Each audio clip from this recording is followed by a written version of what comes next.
राम रतन ठाकुर जी की हवेली में बहुत रौनक थी। हवेली को दुल्हन की तरह सजाया गया था। पूरे गांव को न्योता दिया था। उनके इकलौते बेटे शिव का विवाह सुंदर, संस्कारी, समझदार रत्ना के साथ जो था। शिव शहर जाकर आगे की पढ़ाई करना चाहता था। राम रतन जी और उनकी पत्नी लक्ष्मी देवी ने मना कर दिया। इतने खेत खलिहान हैं हमारे, जमींदार हैं हम, जमींदारी करो, अपने खेती की फसल को देखने का काम करो। क्या रखा है पढ़ाई में? किसी की यहाँ नौकरी करने की क्या ज़रूरत? जितना यहाँ गांव में रहकर पढ़ा इतना काफ़ी है। अब तुम्हारी शादी हो गई है, शहर जाकर पढ़ने का ख्याल छोड़ो और घर गृहस्थी जमींदार पर ध्यान दो। शिव अपने पिता का व्यापार खेत संभालता, लेकिन उदास रहता। पढ़ाई में बहुत होनहार था, आगे एमबीए करना चाहता था। शिव रत्ना जैसी सुंदर समझदार जीवन संगिनी पाकर खुश तो था, पर आगे पढ़ने की इच्छा अभी भी दिल में थी। रत्ना शिव के मन की बात अच्छे से समझती थी। शिव की उदासी उससे देखी नहीं जा रही थी। रत्ना ने अपने सास ससुर जी से कहा, आप लोग उन्हें शहर जाकर पढ़ने की इजाज़त दे दीजिए। कुछ समय की ही तो बात है। मैं गांव में आप सबके बीच रह लूँगी। मुझसे उनका दुख देखा नहीं जाता। उनकी खुशी में ही मेरी खुशी है। शादी को साल भर हो चुका था। रत्ना ने अपने व्यवहार से अपने सास ससुर का दिल जीत लिया था। वे भी उसे बहुत प्यार और दुलार देते थे। अगर तुम दोनों बच्चों की यही मर्जी है, रत्ना भी इसमें खुश है, तो शहर जाकर पढ़ने की इजाज़त देते हैं। जैसे ही शिव घर आया तो रत्ना ने बताया कि माँ पिताजी ने उन्हें शहर जाकर पढ़ाई करने की इजाज़त दे दी है। यह सुनकर शिव के खुशी के आंसू ही निकल पड़े।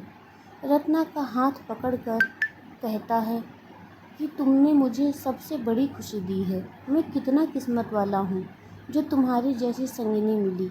कुछ ही दिनों में शिव शहर के एक प्रतिष्ठित कॉलेज से एमबीए की पढ़ाई करने लगता है और वह उसी कॉलेज के हॉस्टल में रहता है। छुट्टियाँ होती तो वह घर आ जाता, शिव की छुट्टियों का इंतज़ार करती। ऐसे ही रत्ना 2 साल गुजर गए। रत्ना का त्याग, समर्पण और शिव की मेहनत रंग लाई। शिव ने अच्छे नंबरों से एमबीए पास कर लिया। इन 2 सालों में वह पूरी तरह शहर के रंग में रंग गया था। वह गांव का सबसे पढ़ा लिखा लड़का बन चुका था, इसीलिए उसमें अभिमान आ गया था। अब उसे अपनी पत्नी गांव की गंवार अनपढ़ नजर आने लगी थी। शिव को कॉलेज कैंपस में एक अच्छी नौकरी का प्रस्ताव आता है। उसे शहर रास आने लगा था। गांव पहुंचकर उसने सबसे कहा कि उसे शहर में एक अच्छी नौकरी का प्रस्ताव आया है। उसने इस प्रस्ताव को स्वीकार कर लिया है। शिव के पिताजी ने कहा, तुम चाहते हो तो ठीक है, लेकिन बहू को भी साथ ले जाओ। पिताजी, अभी तो नौकरी ही मिली है, रहने की अच्छी व्यवस्था कर लूँ, फिर रत्ना को ले जाऊँगा। वादा करके वापस शहर चला गया। 6 महीने बाद फिर शिव आया। शहर से खूब सारे उपहार तो लाया, पर रत्ना को साथ चलने ना कहता। इस बार शिव की माँ ने कहा, रत्ना तुम भी शिव के साथ शहर जाने के लिए अपना सामान जमा लो। अरे माँ, यह अनपढ़ गंवार क्या करेगी मेरे साथ शहर जाकर? उसे तो शहर के तौर तरीके बोलना चलना भी नहीं आता। मैं इसी तरह बीच बीच में आता रहूँगा तुम सबसे मिलने।